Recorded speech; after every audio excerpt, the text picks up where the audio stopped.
The Cellcast is recorded in front of a live streaming audience.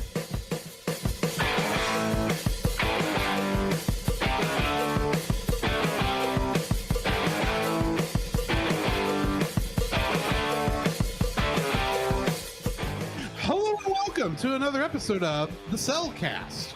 Joining me today is a man who thankfully hasn't been hit with water yet today. Welcome, Jacob. Deela, I have to ask, if I douse Jacob with water, is he going to turn into a fish monster? No, because you didn't think about it. Wow. Well, don't get any ideas now. Yeah, thank you. Yeah, fine. Anyway. Why, thank you. Let me introduce our co-host, a man who, just like everyone's favorite orange tabby, likes lasagna every once in a while. Welcome, Drew. Well, I do like Italian food. Yes, don't forget. Garlic bread, spaghetti, ravioli, all the other things that's in this movie that I can't remember the name of. Chicken Alfredo. I actually had Cajun chicken Alfredo for dinner tonight. Really? And I didn't think about the fact that we were reviewing a movie based in Italy until just this minute. Bravo. So there's that. Yes. Anyway, yes, tonight we are reviewing the movie Luca, a Disney Plus original Pixar film that it had a certain disease not occurred would actually may have been in theaters. Thanks, COVID. At some point, we're going to have exhausted, I hope, the movies affected by COVID. Right. But that day is not today. No, it is not today. It's not today at all. So yeah, we are reviewing Luca. You want to go ahead and jump into our spoiler-free section? Sure. Certified fresh and spoiler-free. This is both of our second viewings, I know for certain, because we actually reacted to this episode. We did. And it wasn't just a reaction. We did a full-blown audio commentary. Yes, we did. Oh my gosh. I believe is still only available through our Patreon. And honestly, don't listen to it. So yeah, I know we both seen this at least twice. Yeah, because I remember very distinctly, like sitting in your living room because at the time I didn't have internet at my house. Yeah. So I came over, watched it. Both of us still complaining because COVID took this out of theaters, which should have been in theaters. Let's be honest. I'm still annoyed that Lightyear was the first Pixar film back in a theater. Well, technically this movie went to theaters, but it was a very short run. Technically, you're right. All of them, except for Soul. Yeah. It was in theaters for a very short run because the Academy Awards did not change their rules about what's eligible for Academy Awards. Seriously. Which means they have to be in a theater for a short time, at least. So yeah, this was in theaters for a very short time and just not around here. And honestly, I think at the time I wasn't interested in watching this in the theater again. I've already seen it one time. But my thoughts might be different now. We'll see. Right. But yeah, it is a quieter movie, I think, than most Pixar films would be classified as. In some regards, yes. Especially when you consider this kind of is a monster movie, except it's not a monster movie. It's a monster movie in the fact that there are monsters in the movie and they are major characters. It's not a monster movie in the idea that them being monsters actually affects the plot, other than they have to keep their secret safe. Yeah. That's about it. And avoid getting wet. It's closer to a superhero movie in that regard than it is a monster movie. Agreed. Except they're not superheroes. No. All they have is swimming ability. Yeah. And the ability to transform back and forth between monster form and human form. Yeah. But anyway, it's an okay movie. It's not my favorite Pixar movie. Yeah. And I'll be honest, I kind of put it off until the last minute last night to watch it because I just remember this being an okay film. Yeah. But I did enjoy my rewatch. Yeah. It was outside of the fact of the excitement that we had around the reaction and all that and doing the commentary, which I think raised the my hopes for the film. And plus, it's Pixar. Up until that point, I didn't have to look at a Pixar trailer to know I wanted to see a Pixar film. Now, that being said, between this movie, Soul, Lightyear. Mm-hmm. I'm a little. I feel like I should want to see a trailer now for a Pixar film. Although I've seen now the Elemental trailer so many stinking times, I almost don't want to see that film because it's annoyed me so much. Because the theater where I watch movies, where me and my mom and me to watch movies, has played that in front of every movie we've watched there for the last, since January. Oh, okay. So, I'm sure it'll be. This is not about Elemental, obviously, but this is a calmer movie. Okay. And I think that's what threw me off the first time. This time viewing it, I thought, okay, I'm kind of seeing the more how this works as just a kind of like a Totoro movie in a way. Oh, okay. Not exactly that, but I got to thinking, it's like, there's almost nothing that goes on here. And I thought that's the same. You could say the same thing about Totoro, and that's the first movie we both gave a perfect 10 to, and couldn't think of anything to dislike about it. So really, what am I saying? Is this? It's not as good as Totoro. Don't get me wrong, right? But I mean, if I didn't have a trouble with the more laid back there, why would I have trouble with it here? Either way, it's a fun movie. It's not going to get, it's not in a terribly exciting film, but I mean, it was fun. Yeah. What are your thoughts? So again, my first viewing the film was watching here in Studio B. Studio B, ever since there again, I didn't have internet in my own apartment. Watching the film while doing a reaction, while doing commentary on it, which cements the memory of this film so well for doing it for the podcast. And thinking the entire time, thanks COVID for, ruining theaters for us for the moment. But overall, I enjoyed the film the first time. Watching the second time, I appreciate what they're doing is for a film. I appreciate what they're the storytelling they're doing, because it is very, at its core, a Pixar film with a lot of inspiration from Hayao Miyazaki, and you could tell that, or Looney Tunes, about how the characters move and how they're animated. Overall, I enjoyed this film. It's not one of the high echelon Pixar films in my opinion, but it's a good Pixar film. In my opinion, and this is solely opinion, take it for what it's worth. Yes. Which means, as far as I'm concerned, you can throw it in the trash and I won't care. I think this might be like the second weakest Pixar film for me. The only thing I consider kind of worse than that is A Bug's Life. I just don't like A Bug's Life. That's one film I haven't seen yet. It's not a bad film. It's just one I just don't like. Fair. I think Brave is a better film than this, which we need to review Brave at some point. Agree. But anyway,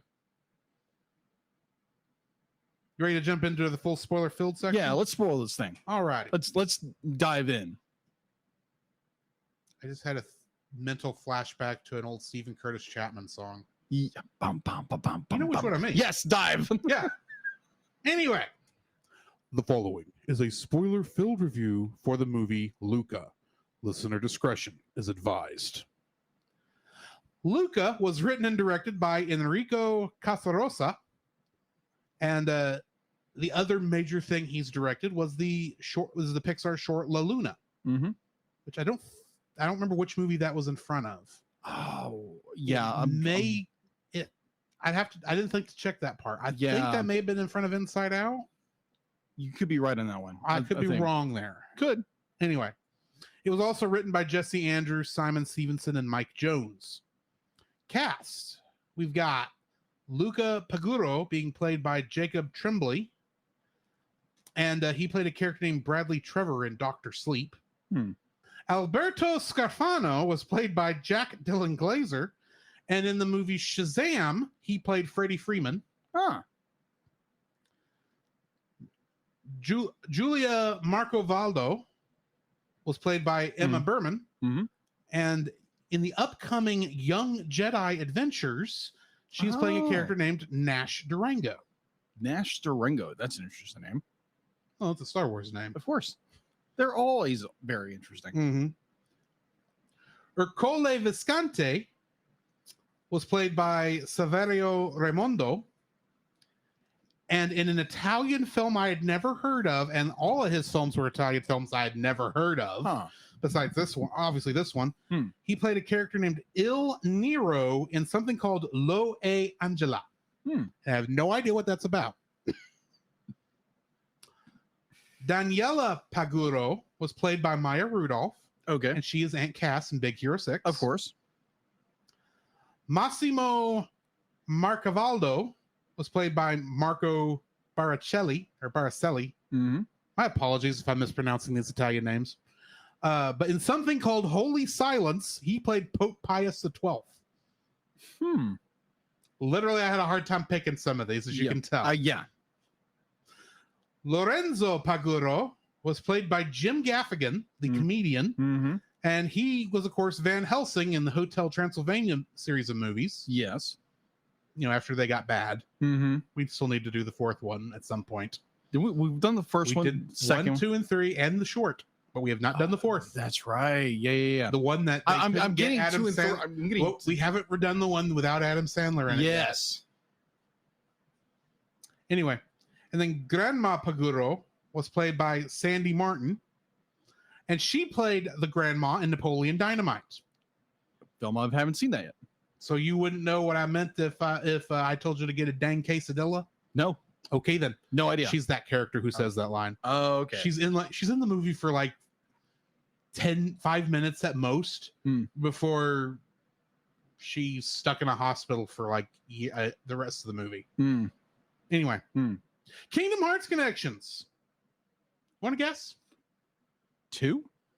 Technically 3. Actually, technically it was more than that. I'm only claiming 3. Oh, okay. Because this was this is one of those where no one in the cast, and so I only had crew members to pick from, and it was only Kingdom Hearts 3 I had a connection with. Okay. Because that was the one that actually has full orchestration. Oh, okay.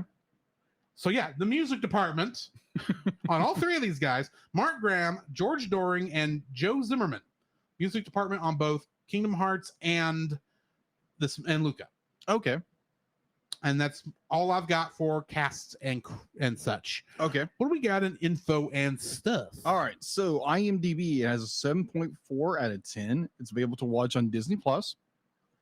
Production was Walt Disney Pictures and Pixar Animated Studios, distributed by Walt Disney Studio Home Pictures, which is more. It was more recently when they changed that when they were put this over. Release date.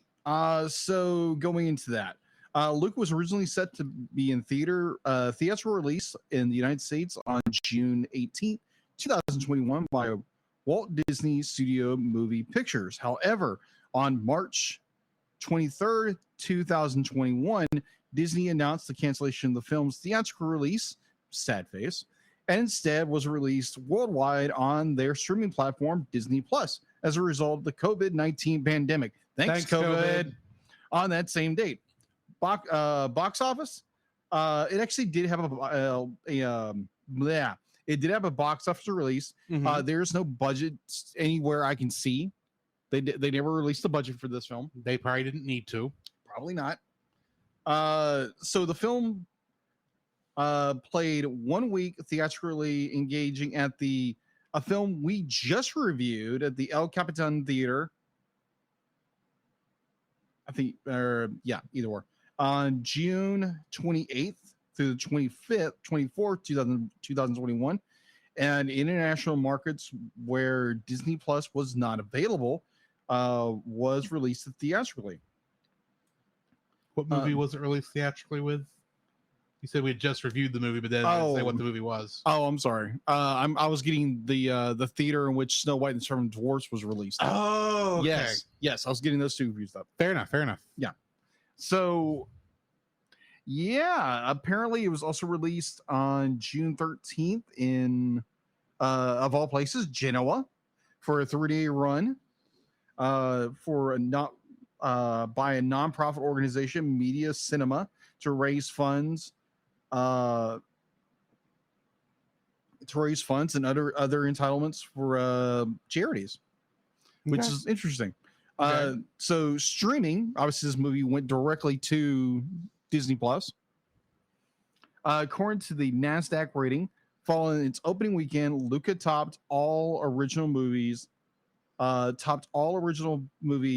its first day on streaming with 1.5 billion minutes viewing time. Nasdaq, I want to say Nasdaq reports that the movie topped the weekly streaming top 10 list in June the 14th through the 12th week, and ranked at number 2 on the all-time streaming rating after the television series Manifest on Netflix.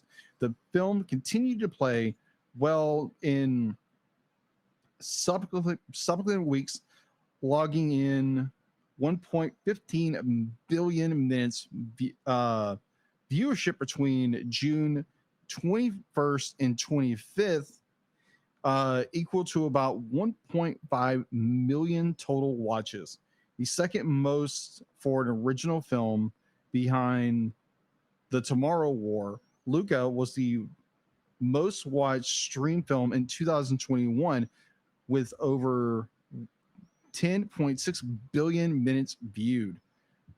So going to home release.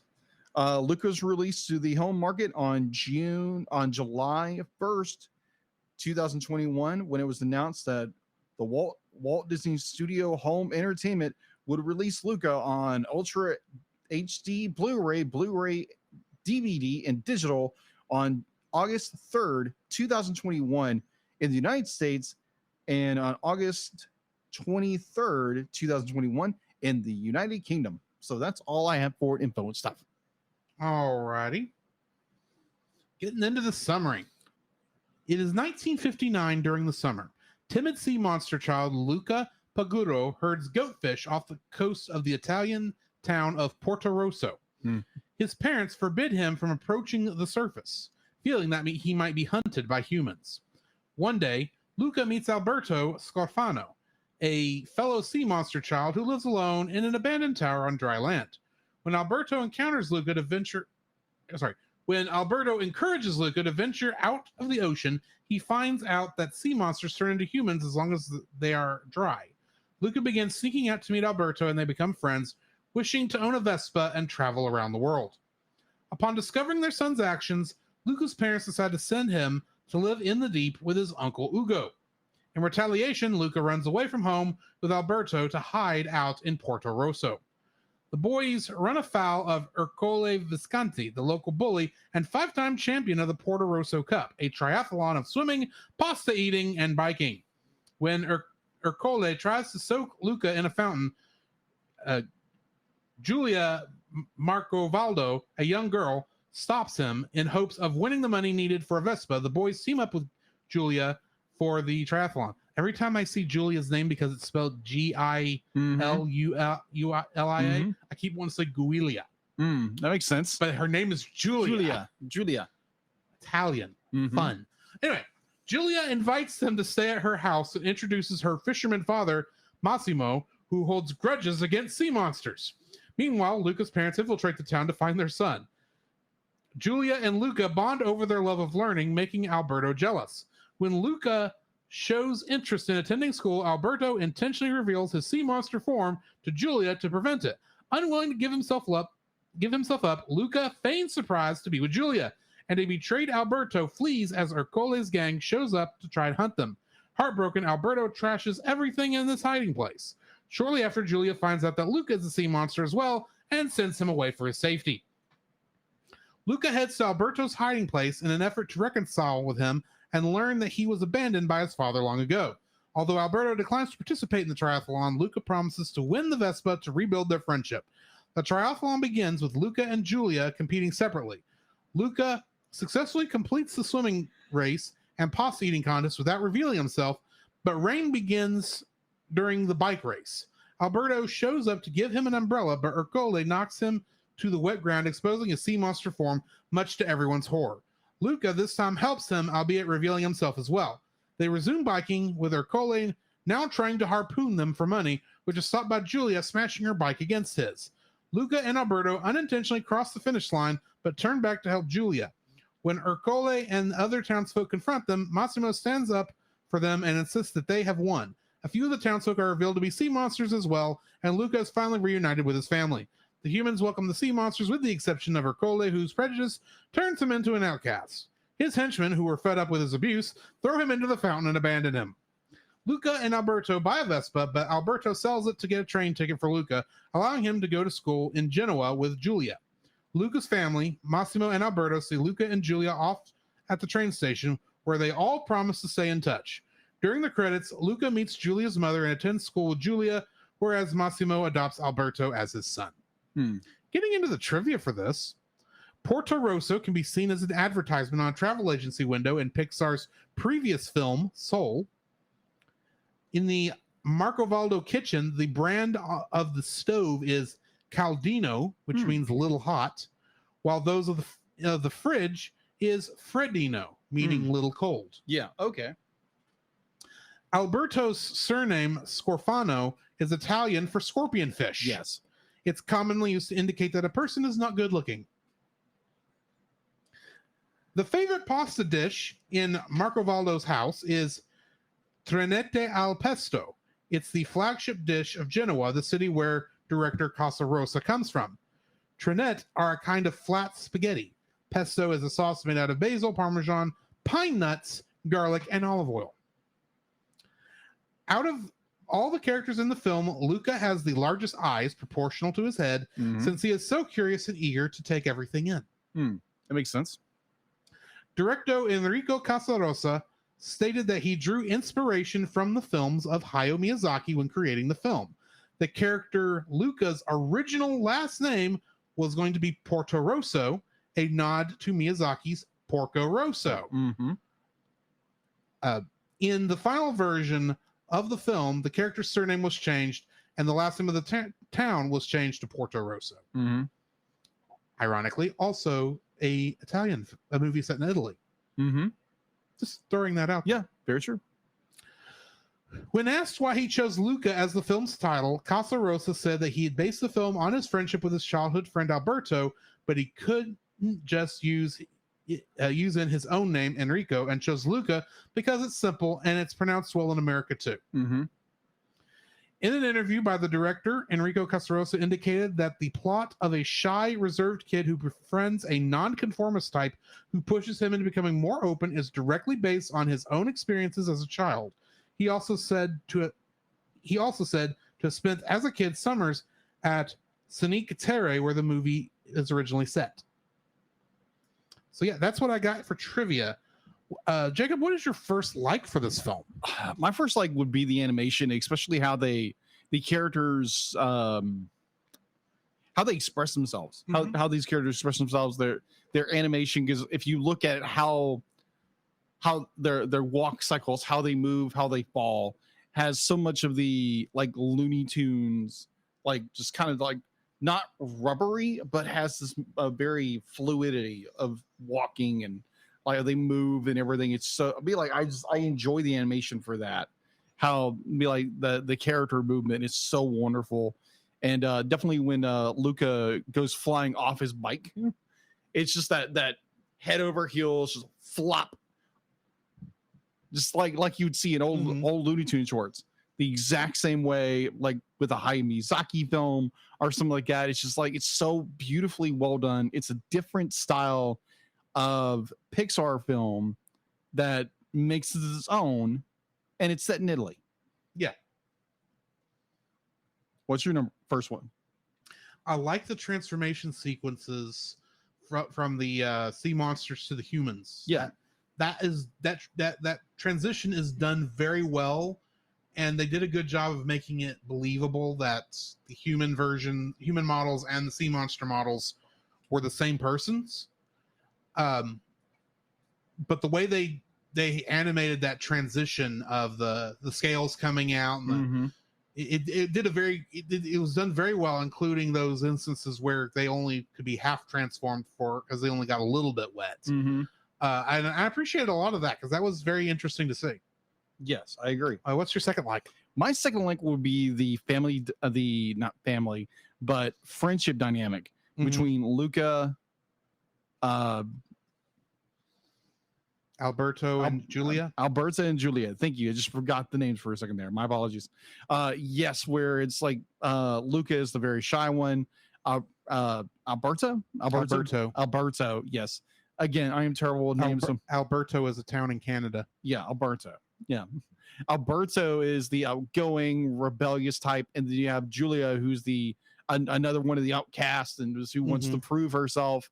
And it makes this interesting trio of characters where they're all kind of learning and living through each other. And I find that dynamic so well poignant, where you have Lucas just wants to learn everything. He's very excited about everything. And so you have Roberto is just be like, he's just playing everything off ear. He doesn't really know what he's talking about, right? But he's got that suave, debonair. Be like, I'm giving enough gusto to make you think I know what I'm talking about, and you'll be like, you kind of believe him for a second, then you start realizing his flaws, and then be like, that makes an interesting dynamic. Then you bring in Julia, who is the girl who's living there for the summer with her uncle. No, it's her father. Oh, it's her father. Okay, her father. Their parents apparently were split. Yeah, so with their father, for some reason I thought uncle, but it's father. And it's just that interesting dynamic where Julia and Luca be like, start having their connection as friends, and be like, they're both interested in learning, and he's learning more and more about the world instead of what Roberto tells him. And that, with that dynamic broke up throughout in the rest of the film, where it's fused back together. And so, yeah, that is just, it's like the character dynamics are so well done, and it's authentic because it comes across as kids. It doesn't come across as like, adults trying to write something it's not adults trying to be kids, but it's kids being kids. And the dynamics and the struggles and the heartbreaks and the awe of connecting with someone you're not used to, and being a little rebellious when you're more shy and timid, and the characters growing from one another. And I find that really, really, really interesting. What's your number 2? The race at the very end of the film. The first time we watched this, I don't think I was sold on this being the climax of the film. Yes. At first. But in this time, I really felt like, okay, yeah, this does now, despite what it is, and I'm still kind of looking at it as an adult, looking at what these kids are considering like the most important thing in their lives, and going, you have no idea. Yeah. While that's still there, in the moment, I feel the importance of this in their lives, of how important it is to win this race, and how stressful it is with the fact that it didn't start out the way they wanted. They were hoping it would, and it's all kind of gone to pot. You get right down to it. But that everything from him walking on the sea floor to in the diver's helmet, the diver's suit, which I still don't think he could have made it all the way out to that buoy and back in that suit in that amount of time. I'm sorry. I don't think that's actually possible, but I kind of let it slide to some degree. I think he would have been better off if he'd have just accidentally, quote unquote, come up in behind a house, dried himself off real quick, and then went and ate the pasta, because he would have had enough time, I think, to pull that off. Yeah. But maybe, I don't know, he would have gotten in trouble for that. I don't know. I'm just kind of guessing here. And the fact that you actually have to eat like a plate full of noodles before you then have to bike up a very steep hill and then get all the way back down. And of course, Julia's never been able to pull that last part off. Yeah. Because she always blows chunks before she gets to the top of the hill. Yes. And this time she did not. Not that they didn't have a bucket for it. Yes. But I mean, the the whole thing felt like this is the most ridiculous triathlon I have ever heard of, and it also feels like the kind of things I would see, the kind of sports, the top of races you expect kids to get into. Like, I've seen Stranger Things at church, to be honest. Fair, with kids' obstacle courses and such. Yes, and this is not really that far from big a distance from our perspective, but this it's a very big distance for them, so I get that. Yeah, but I really like how they, despite the fact you're looking, I like how it plays on two levels. On one hand, as an adult, I go, and this is ridiculous. This is just for fun. This is not the end of the world, kids. And then simultaneously, I get that perspective, and I get the other perspective of this is the most important thing we will ever do in our lives, and we must win. And so the fact that halfway through it, now they are accidentally turned into sea monsters and are now running for their lives just adds to that excitement, despite the fact it's a Pixar film. It's a Disney film. We know that they're not going to be hunted into the sea and will never be allowed to the surface again. We know this. The question is, how are we going to get back out of it? And it ended about the way I expected it to. So still, I liked how you felt the strain, and yet you also didn't feel the strain at the same time. On that race. So yeah. Okay. So what's your third? My third would be Vespa Sacrifice. Let me explain. Vespa Sacrifice. Vespa Sacrifice. Thank you. I knew it was going. By the way, you know what the word Vespa means in Italian, right? No. What does it mean? Wasp. Wasp. Okay. Makes sense. That's what the name of that motor scooter is based off. It means is little wasp. And it sounds like a wasp. That's the other reason it's named exactly. I mean, so it's got a smaller. It's got like a very small motor. You don't actually have to have a motorcycle license to drive the thing. Oh, that's true. But anyways, so we have this goal with Alberto and Luca.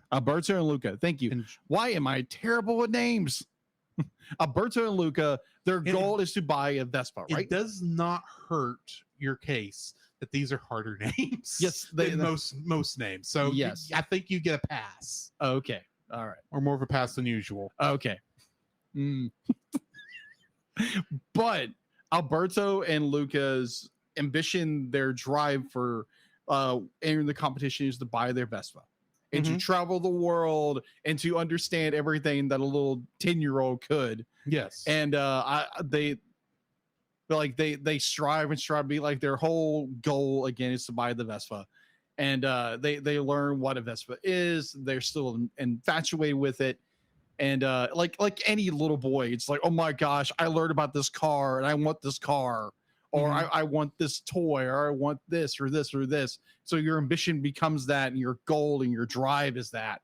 So our characters, they win the race, and they Alberto gets they get the Vespa. It's not the best Vespa, but they get the Vespa. They finally get the Vespa. They finally get what they're dreaming for. And it needs some work. It needs some work. Needs some TLC. At the very least, it needs new tires. Yeah. So, or a good patch job. So the point I say with this is just like the willingness that Alberto is willing to give for how much he loves his friend, to give up the one thing he has been striving for this entire movie, is the Vespa, in order to purchase a ticket for his friend Luca to go to school. I'd be like, watching it for the second time, I kind of I got emotionally choked up, and I was like, dude, that is the epitome of sacrificial, to willingly give up something that you treasure, something you've strived and longed and desired for your friend's opportunity to fulfill their dream. And I found that incredibly touching. That it was a very emotional scene, because that's when you are really good friends with somebody, you're willing to do stuff you normally wouldn't do for normal people, unless you're like family or something like that. And I found that very touching, that Alberto was willing to do that sacrificially, just like Christ did for us on the cross. Willingly gave up something he loved for a friend. So yeah, that was like the icing on the cake for this film was that one moment where the whole everything came together to get that Vespa. Right. And then he gave it up for his friend. Okay. That was so touching. So yeah, Vespa. My third like is it's Luca's gullibility to some degree. Oh yeah. His innocence. There's a lot of innocence he has. Yes. So he's trying to learn everything because he has he's a curiosity when it comes to learning. I get that, and I can see how being stuck herding goatfish would be not exactly intellectually stimulating. Yeah. So when he meets with Alberto, and Alberto, despite the fact of absolutely knowing nothing, because how can he? He's never even been to town. He is very good at turning a story. Yes. And making up things. And Luca, bless his heart, believes every single word of it. Of course. To the point, I don't know if you caught this. There's a point where Luca gets knocked out by something. Yeah. And it does the whole, stars. Yeah, he sees fish. Yeah, he sees fish. You know why he sees fish? Because he thought stars were fish. Because that's what Alberto tells him. Yeah. So it's like, that's clever. That's very clever.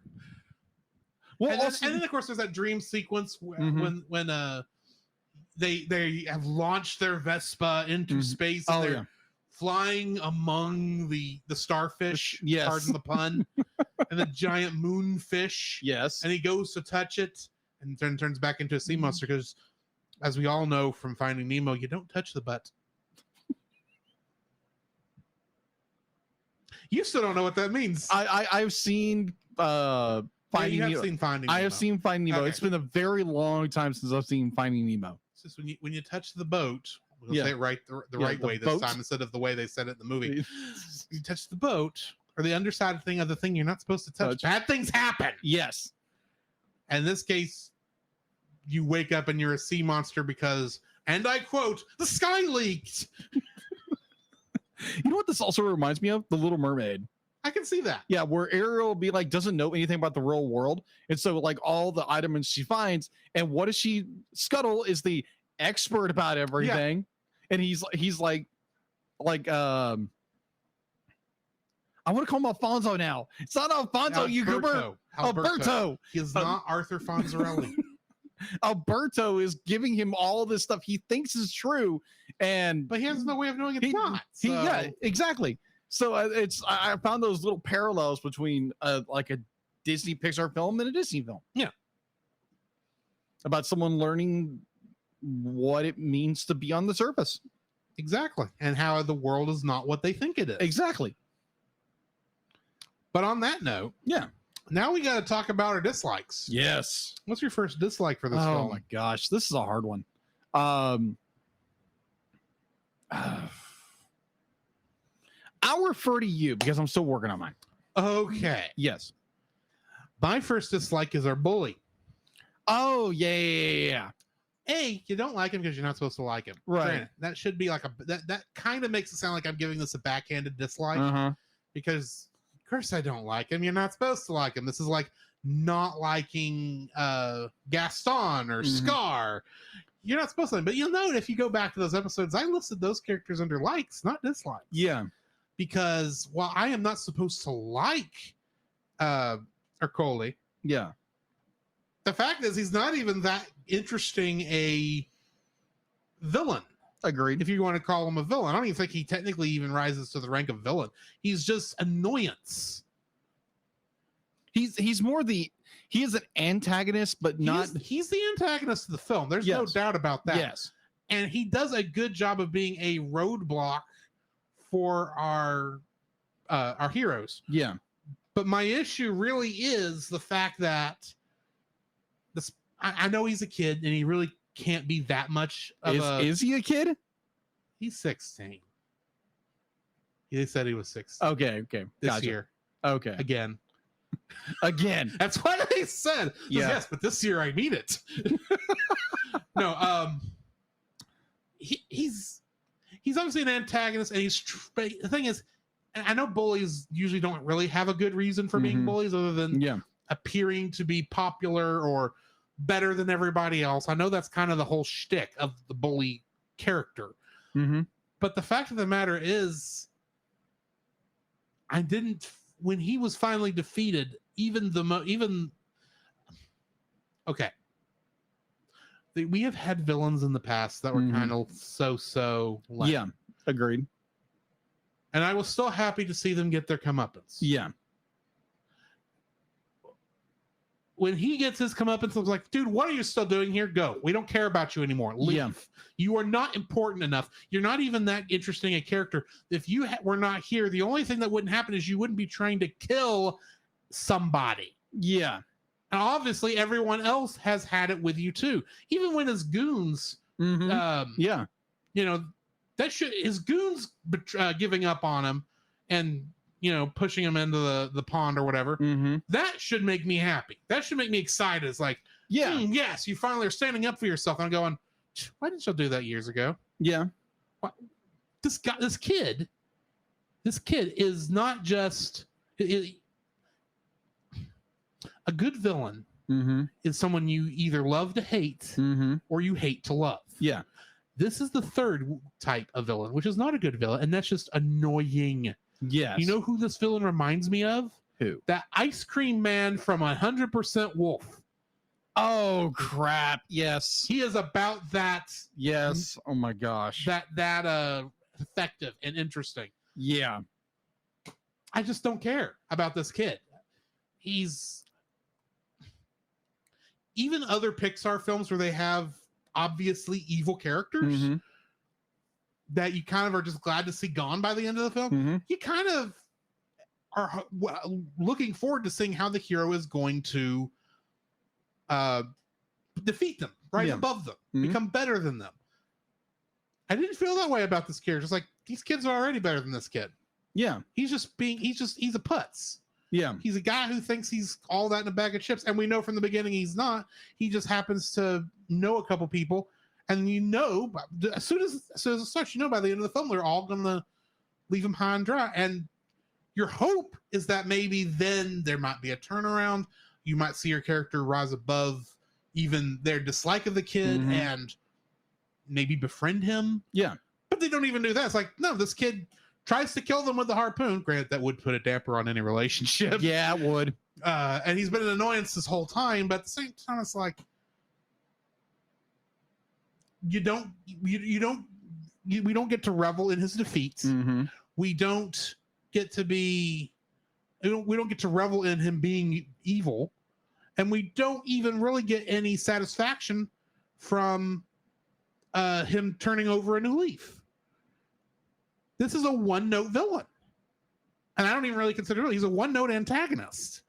And I'm disappointed in that. Yeah. Pixar's better than that. I agree. And having a one-note antagonist. Now, granted, maybe the story really didn't need anything more than that. Yeah. Maybe there was, because I know the way Pixar does stuff, they have 100 different ideas and it gets whittled down. And maybe this is just something that they took out for reasons of pacing in the story and it wasn't the focus of their story.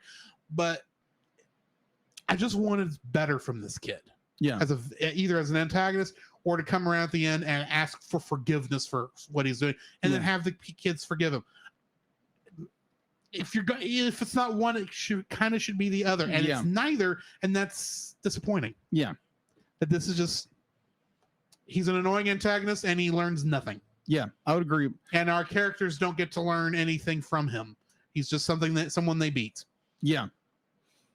He's literally just an obstacle in the way. That's all he is. And I don't like obstacle villains. Yeah. Yeah. You've got to give me more to chew on. You got to give me a reason either to hate him or to love him. And you gave me neither. Yeah. Yeah. My number one is the exact same. It's the annoying antagonist who just like you said, like all he does, he puffs and bloats himself out to be like, oh, I'm the greatest thing ever. And obviously you can tell he's not. But obviously he's won the race once or twice, and he's reveling over that victory, but he really has nothing. He's going against much younger kids, and it's just like he's an annoying character that really just doesn't. he has petty goals. His ambition is just to win another race, and there's no real high drive. There's no I want to do this. I want to do this kind of character. I'm still not sure why he felt it was so important for him to win the race. Obviously, he's, even by his standards, he probably should be considering himself too old. He already has a Vespa, a nice brand new Vespa that obviously that money that prize money did not pay for. Yeah, I'm sorry, it didn't. No, not if all they could get at the end was that cruddy one. Yeah, there was some other money that went into that, even if that's 6 or 7 years worth of prize money. Yeah, that's been built up. That's no way he afforded that Vespa on the prize money. Yeah. I don't understand his motivation. Yeah, because I understand where, other than he just wants to still be considered top dog in this little town, and apparently there's no other kids older than him. Apparently there's no other teenagers in this town, which is odd. I can kind of see maybe there was so this is 1950s. Mm-hmm. He would be 16. That would put him being born in 44. Approximately ish. Heck, Italy, there should be a bit of a baby boom. Yeah, that's just. I don't know exactly how Italy fared right after World War II. True, because I know they had to pay back some reparations, right? Obviously, but I would think the people, at the very least, there may have been more than a couple. Yeah, there should have been at least some kids that were in that. More kids in that town than. Yeah, I agree. Just him being the eldest, and then a bunch of 7-8 year olds. Yeah. I agree. There's not enough like older kids in this town. It's a bunch of like younger kids. There's not a lot of adults in this town. No, there's not. It's supposed to be a little fishing village in the side of nowhere. Yeah, agree. You're lucky you have enough people to even have this race. Yeah, agree. If you're being honest. Yeah, but I mean, like you have this character who is, his sole ambition is to win another race, no matter what, and he's the town bully that is just be like, he loves to annoy people because he has the clout, be like, oh, I've won so many races, and he bullies his way through everything, and obviously the end result is what the end result is, so that he loses the race.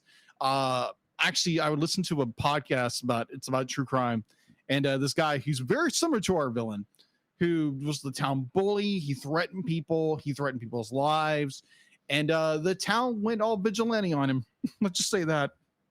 Now I will say, yeah, to throw this movie a bone, we are looking at it from the perspective of adults. Yes, we are. For kids' point of view, this may not be as big a deal. Yeah, but in my mind, I still want someone to get their comeuppance. Mm-hmm. And this kid, all his comeuppances, nobody in town likes you. Go away. Yeah, that's it. Like he'll get over that in a day. Yeah. Move on to another village, and good night. Bulk and Skull are better bullies than you are. Oh my, wow. Yeah, you're not kidding. Anyway, that's my first dislike. What's yours? My second dislike.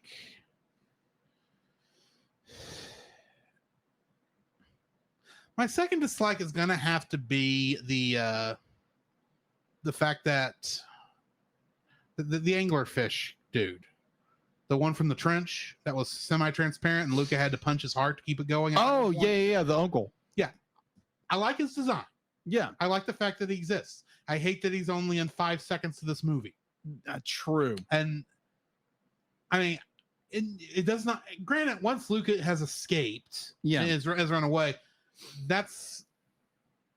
I get why he's not in it at that point, but that still feels like you need a...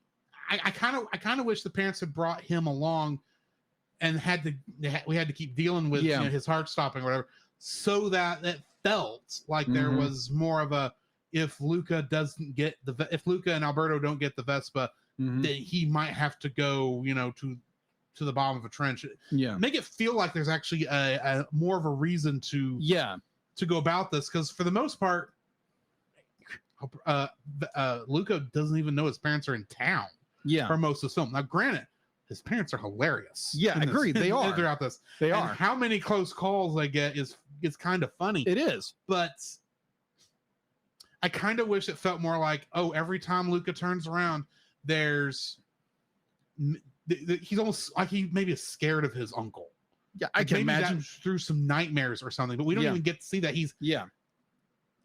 I forgot that character was in this film until we rewatched it. That's true. A lot of other elements I remembered before we going back to it, but I forgot that element exists, and that's because it exists for one scene, and after he runs away, it gets brought up that Luca says, "Oh yeah, I was gonna have to go off with my creepy uncle to somewhere because that's why I ran away from home."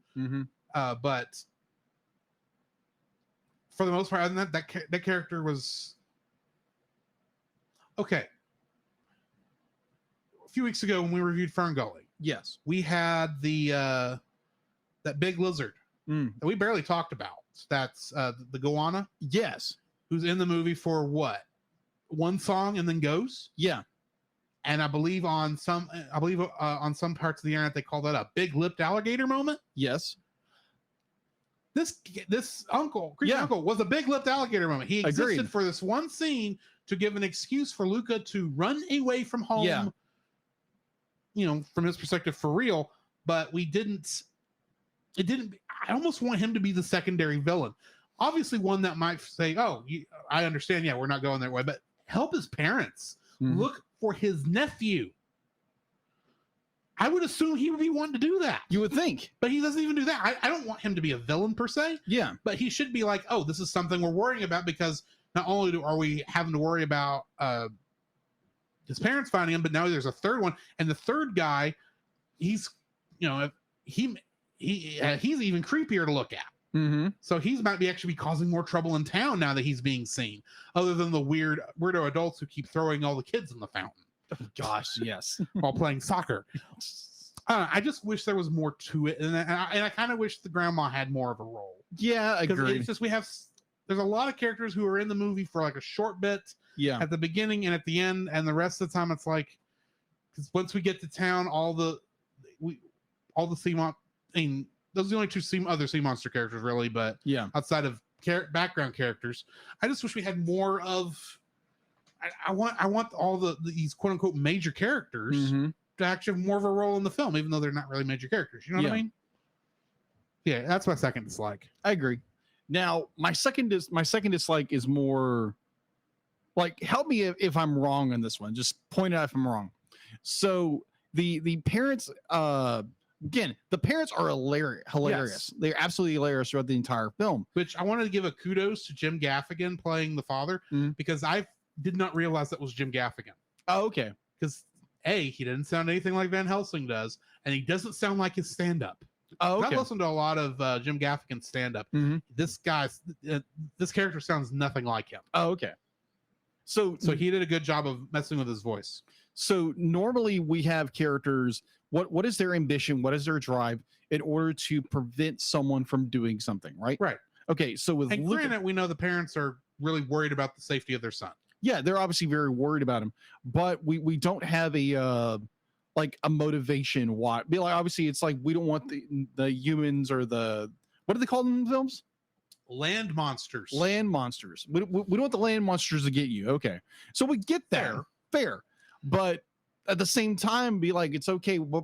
But is there a story behind that? Is there something that you're right? That is a dropped. It's a bit. Because obviously grandma didn't care. She apparently goes to town once or twice a week. Exactly. And so the parents didn't know about it. Yeah, which is odd. So why would grandma be going to town?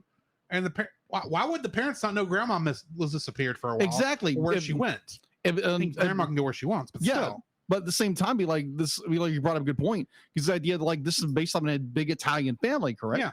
One assumes they all know what people are doing. What people do. Yeah. So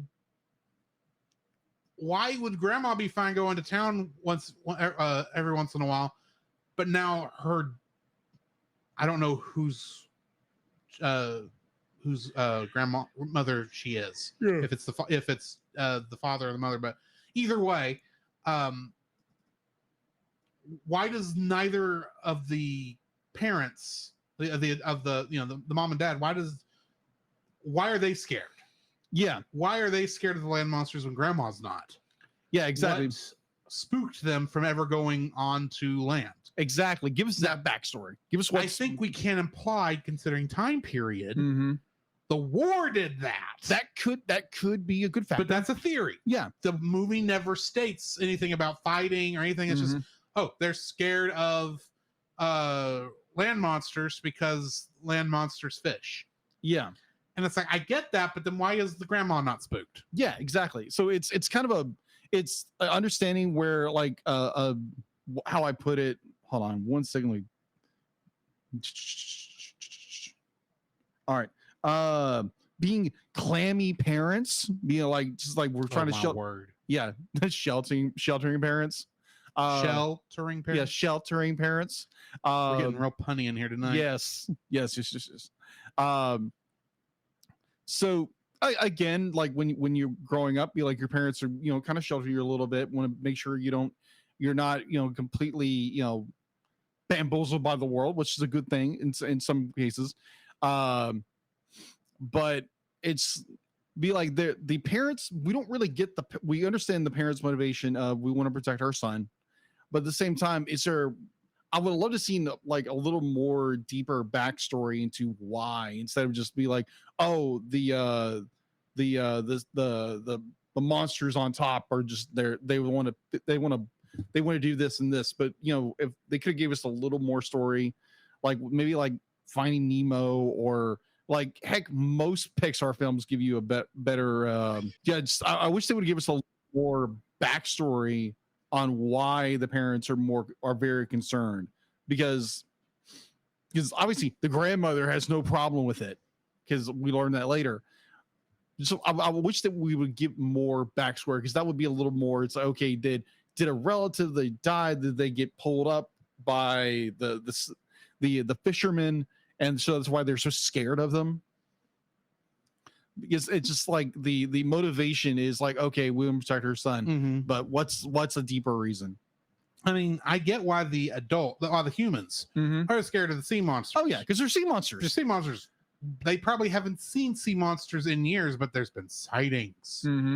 So I get why they're spooked. Yeah, I don't know why the sea monsters are spooked at the land monsters, considering they all know they actually exist and have seen them on a regular basis. They know they're real. And I get maybe it's supposed to be like touching on just being scared of people different from yourself. Yeah. Maybe the thought process behind it, but possibly that doesn't really fit, considering they can go up to they can go up to land, dry off, and then essentially be human. Yeah. I don't know. Yeah, it's a little weird. So yeah, I wish they would have fleshed that out a little bit more, because like you have Finding Nemo with her, with the mother. Be like, it would have been nice, but like maybe like a son or a daughter or someone else got scooped up by a human or something like that. So now they're definitely afraid of it. Yeah. Minus the grandmother has no fear about nothing. It's just again weird. So yeah, that's my second dislike. What's yours? My third dislike is kind of based on that, and it's just the idea that there are elements of this film that are stated. They are pretty much you see them reacting at the time, and then it like goes away with like almost no one noticing it anymore. You mentioned the fact that the sea monsters are scared of the land monsters. That's an element, but we can see how that gets kind of cleared up as the longer the sea monsters are among the humans. They come to understand that they're not really different people, that different of people, and that's true of the humans being scared of the sea monsters. So we get to see some of that, but then you get things like Julia's dad. He pretty much had declared war, revenge on sea monsters, because supposedly the sea monsters took his arm. Yeah. That's a motivation. That's a decent motivation for wanting revenge. I mean, that's enough for classic literature when you consider like Captain Ahab or Captain Hook. Yes. And things of that nature. So I mean, that's not out of the realm of imagination.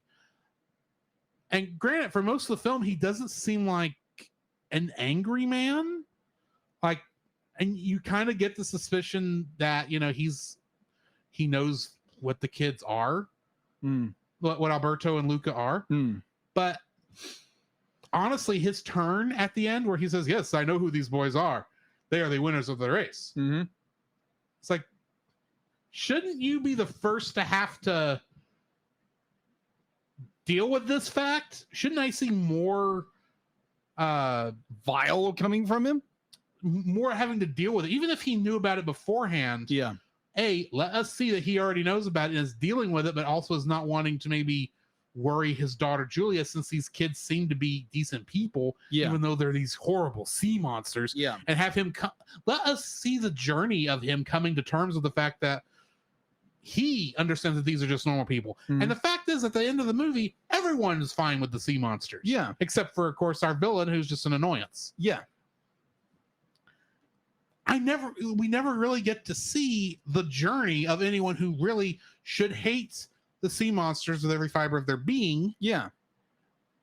And turn around, and the only person who really fits that bill, well, there's two people who fit this. Well, no, only one, because even our annoyance of an antagonist only wants to kill the sea monsters for the reward money. Yeah. Which I get, but it's still like, I still don't like you. You're still not that interesting a character. But the father, that would be an interesting story to see him having to deal with the fact that, they're sea monsters, but they're good kids. They actually help me find all these fish, despite the fact that's got to be really weird from their point of view, helping a human get all these fish that they're going to they would feel weird about eating. Yeah, exactly. Also feeding a fish to his cat that's on the boat. Yes.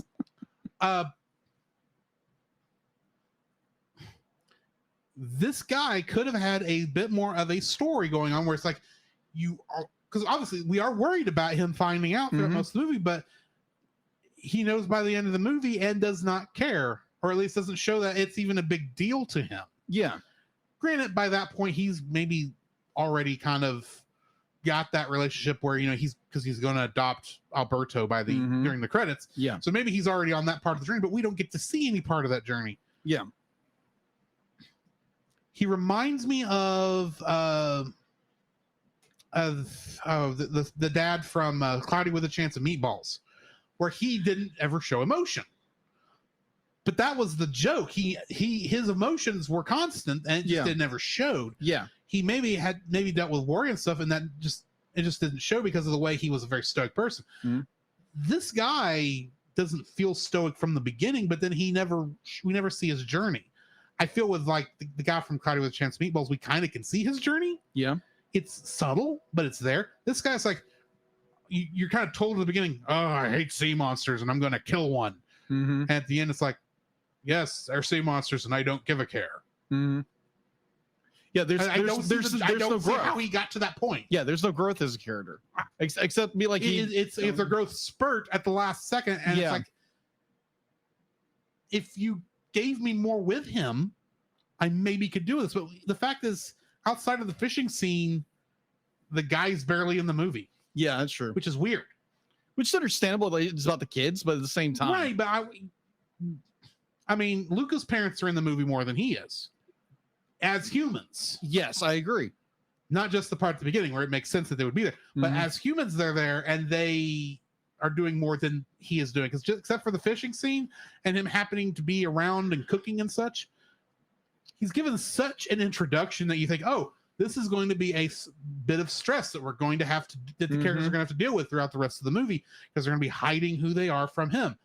And I kind of want him to come to the realization, us know that he's come to the realization what these kids actually are.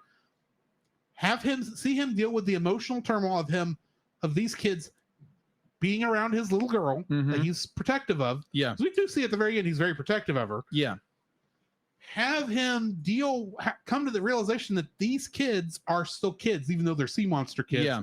They're actually good kids. And there's a chance that if these are good, if these are just like his daughter, then they're adults that are just kind of like they are. They're all just scared of each other, which is kind of the point of the film. Yeah. Like overcoming devices. We never get to see the journey. It's just like we get the introduction. He's an angry man who wants to kill sea monsters while he's fishing. we get the scene where they go and help him catch the fish, and yeah, he's happy at the end of it, but who wouldn't when he come home with fish so high they should be sinking the boat? Mm-hmm. And then we never get to see the rest of his journey the rest of the way. I'm sorry, I can't believe this character is going to immediately be fine with these kids being sea monsters just because they happen to get him a lot of fish. Yeah. I need more than that. Well, it's. I want more than that. Yeah, I would agree with you. There needs to be more explanation of it. I have to say, I'm still looking at this as an adult. For kids, this may not be an issue, but Pixar is better than this. They're good at one of the things. I kind of hold Pixar to a higher standard. Okay, fair. Because Pixar is usually very good about playing to both the kids and the adults in the room. Mm-hmm. And I really felt like they played more towards the kids in this one. And that kind of bugs me a little. Fair. I want them to play more to the... and it's not like I'm wanting like a whole subplot. I'm wanting scenes. I'm wanting moments where it's understandable. It's like, oh, I see how he's making this turn. Give me a point where he's like fighting with himself. It's like, oh, they're sea monsters. I want them, but oh, they're actually good kids and they're not really that bad. And yeah, give me a moment like that. He's fighting his biases. Right. Give me that. I don't really see him fighting his biases at all. I can put it. It's more like, I hate sea monsters. And it's that just hour later. Oh, they're sea monsters. They won the race. Yay. Oh, they're good. Yeah, they're good kids. They're good kids. It's like, and that's just the most prominent example of this. We have an element introduced in the story that feels like it's important and is never touched on. Yeah. Again, it's like, anyway. Yeah. What's your third dislike? My third, like, there again, this is not. This has nothing to do with the film in general. It's the fact that we didn't get to see this in theaters. But like due to COVID restrictions, and obviously COVID was a real thing, and it still is. That hundreds. COVID's never going away. Never going away. It'd be like it's killed hundreds of thousands of people. Now some of those numbers might be inflated, but yeah, it's like the flu. It's just going to be. We're still dealing with what is arguably the disease that caused one of the worst pandemics in history. Yeah, from 1929, 39. 1918. 1918. Yeah. So Spanish flu. And that's still the flu we fight to this day. Yes. And we just have another thing with the flu now. It's just we call it COVID-19 instead of the Spanish flu. Yeah. Yeah. But it's not going away, folks. No, it's not. It's not going to go away. It's moved into the background where it's not in our face. Yeah, it's going to be a seasonal thing now on. But just the fact that we did not get to see this movie in theaters, that, COVID restrictions as they were, give or take if you don't like them or whatever, restricted this movie from coming to theaters, which is really, really sad. I would have loved to have seen this in theaters because the last movie we saw from Disney was from Pixar. Was Onward, and we weren't sure we were getting into the theater when we went to that. Is true. That is so true. We did a reaction to that, and it was the last theater reaction we got to do. Yeah, until Raya. Yeah, Raya. Every other film reaction we did in that time period was streaming. Yeah. Wonderful time we lived in. God, we're not in it anymore. Yeah, amen to that. But I really wish we would have been able to see this movie in theaters. Thanks, COVID. But that's my third dislike. I would have loved the experience of watching this theater because how vibrant this movie is and how energetic this movie is.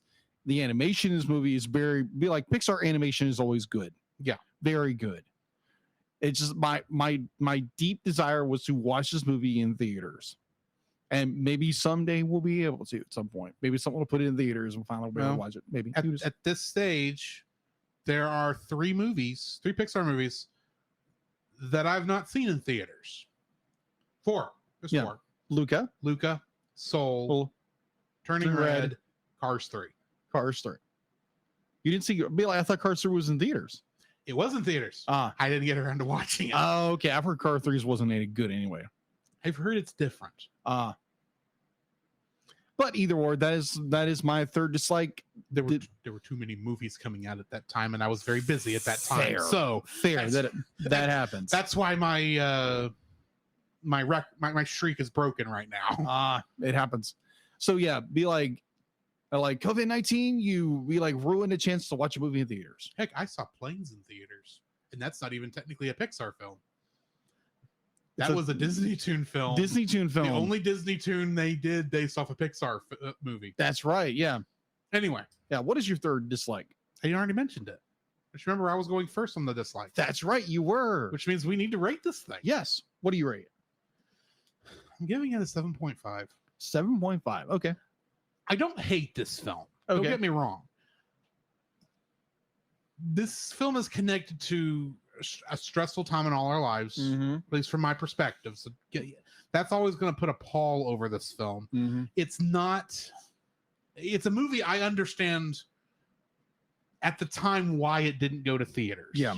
Because Pixar would have wanted an exciting movie to go back into theaters too, and this is not an exciting film. This would have been a great one for before COVID to come out in theaters. Agreed. But when you're looking for the first Pixar movie to go back in theaters, this isn't it. And you pick Lightyear, especially since Turning Red was right there. Oh yeah, absolutely. And I thought I was going to hate Turning Red. Yeah, and I love Turning Red. That was just a fun movie. Yeah, agreed. Lightyear, there's too much pandering to politics. Yeah, among other problems. Yeah, but yeah, I understand why this one didn't go to theaters under the circumstances. Even though I would have loved to seen it in the theater. And as much as I said earlier, this feels a lot like the more calmer Miyazaki or Studio Ghibli films. Yeah, and it's a good reason. It's kind of inspired by it. But I don't feel like this has that level of quality that a Studio Ghibli film might have. And I can't tell you why that is. I get that. Other than Pixar has not, this is like the only quote unquote quiet Pixar film. Yeah, it is. It doesn't have that magic that a Miyazaki film doesn't have the magic that a Ghibli film has. Yeah. And it's somewhat missing some of that Pixar magic. And I can't tell you why it's missing. I'm assuming it's because it was made during COVID. Yeah. And that caused just some issues in the filmmaking in Pixar's filmmaking process that just drained it of its magic to the point where it's like it's not as good as I want it. It's not a bad film, and that's why I'm giving it 7.5. I got you. But it's just not as good as it could have been. Fair. What's your rating on this? My rating is going to be a solid 8. I enjoyed the film for what it is. It's very vibrant. It's a very animation wise, it's very beautiful. The homage to Hayao Miyazaki films and the old Looney Tunes shorts, and the style in which they do the characters movements, the character motivations, the character relationship dynamics, and all these other wonderful things about this film are great. But they're, like you said, some of the motivations are a little bit weird. The our villain is a very bland and boring, forgetful villain. You just want him to go away, kind of villain. There's no real thrust of danger when it comes to a villain. He's not there. And again, one of the points you talked about with the I rambled on him about him a little, but yeah, the parents' motivations, there's a lot of the reasoning behind a lot of things. There's not a whole lot of meat behind it. It's just it's just there. And I really wish they would have invested a little bit more time, gave it a little more of that pizzazz, put a little more pizzazz into the story, giving fleshing things out more. Because heck, they did it better in Finding Nemo.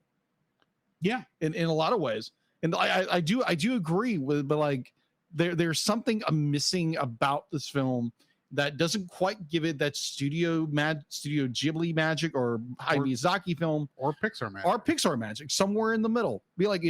It's good, but it's missing that special sauce. I think I have a good analogy for what it is. This is vanilla ice cream. Okay, vanilla ice cream is not bad. No, if vanilla ice cream is all you can get, none of us are going to complain about it. Exactly. But vanilla ice cream is a lot better when you throw in strawberries, or chocolate syrup, Or peanuts. Or some sort of something you combine into it. By itself, it's fine, but with other things put on top of it, it gets better. Yeah. It's a good base. Mm-hmm. And it's fine by itself, but it could be so much better if you throw in a little bit of this extra. Yeah, agreed.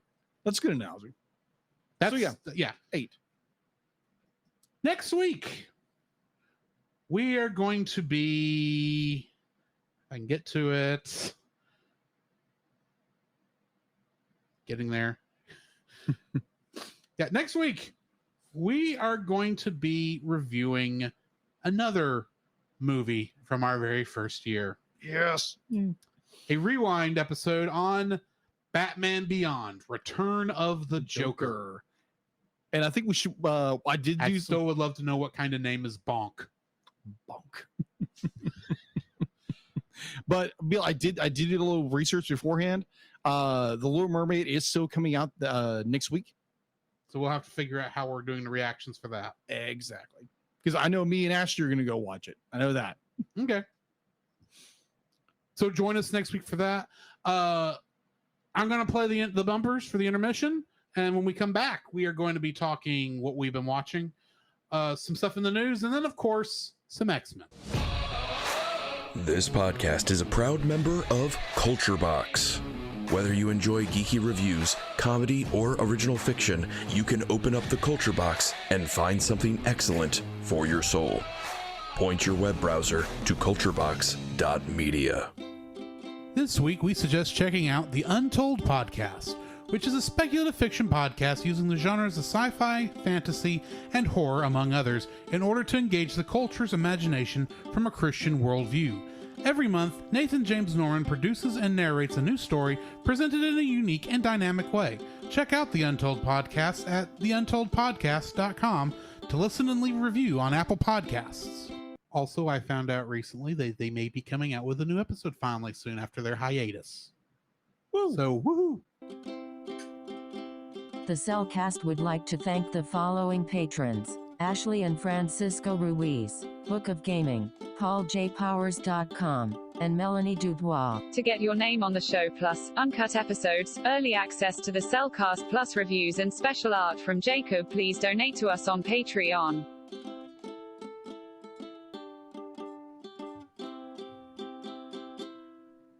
So, Jacob, I've got a question for you. What have you been watching? Okay, so what have I been watching? So I have continued my journey into the world of Inuyasha. I think I'm like almost halfway through season 2. There again, I'm watching these on Netflix. I think they have all 5 seasons, 5 or 6 seasons. I think it's 7 seasons altogether. And the final act, which is another series. Technically, it's a different series, even though it's the last season. Yeah, technically. But there's a large gap between the original run and the last season. I agree. So I'm watching that. There again, when Inuyasha originally came out on Toonami, I really enjoyed it. There again, it's a movie, it's a show designed for teenage drama, the whole bit. Be like, I just like the action. I love the storytelling in this show. I think it's great. An odd one, because I remember someone talking about Pokemon at some point. I was like, I was on Netflix. I think I just got done watching Inuyasha, and I saw, what was it, Indigo League Pokemon? Yeah, that's what the first section is now referred to as. Yeah, so I watched the original Gotta Catch 'Em All Pokemon. Yeah, so I watched that first episode. I'm like, okay, this is kind of weird. Like, because Ash should be like, he's this 10-year-old. Why in the world would you put a 10-year-old out in the world by themselves to go catch Pokemon? I do not understand this. Like, it's this idea of parental irresponsibility. It's like, oh, that's what your job in the world is, to go catch Pokemon at 10 years old. Like the Digidestined or any better. Well, they got sucked into the world. They really didn't have a choice. These kids have choice. They have agenda. This is part of their culture. Every child leaves home at 10. Apparently, at 10 years old. The fact that in all the games, only one of the protagonists actually has a father. Oh, okay. Who's still alive because he's actually a gym leader. I don't know. I just be like, you're not poking anything that hasn't already. I know. So much. It's a bloody pulp. Yeah, it's been mauled to death. We all know how weird that is, but Barrett, I don't know how far. You only watched one episode. Yes, I watched one episode. You don't know how things go after that at any point. No, you don't know about Ash's mom's Mr. Mime. No. Okay, we're gonna leave it at that. So I speaking of, allow me to give. I will give you some horrible rumor mongering after we get off because I can't bring it up on air. My gosh! So I saw this video or just think about where Ash's eyes actually came from. Shush! Shush! Thank you very much. I'm Christian Love. Hush! So I found this real. Shush! On that show. Shush! Just remember, the only time experience points was ever mentioned in the show was when Meowth gave all his up to learn how to talk. Snarf. Anyway, sorry. But anyways, I saw this reel on Instagram and I die laughing because I'd be like, I didn't realize that how the relationship between Ash and Misty, I believe it is like they just do not like each other at all. Yeah, because Ash stole her bike to save Pikachu. That is true. The bike got struck by lightning and was destroyed, and that's why she tags along with Ash in the beginning because he owes her a bike for the money to buy a new one. That is fair. But oh my gosh, that is the entire reason she's there. That is true because it brings a different dynamic to the characters. But I saw this one video where it's just more like anytime be like they're talking about like beautiful girls or something like that, then Ash just digs at her about it. It's like, oh, like they're any better to Brock with all the Nurse Joys and all the Officer Jennies he's wanting to date. But there again, be like, I only watched the first episode. I've seen the first movie. I saw the remake of that movie, and be like, I like those. Those are interesting. There again, if you want to go see our review of the first film, what was it? Pokemon the movie. Pokemon the first movie, Mewtwo versus Mew. Yeah.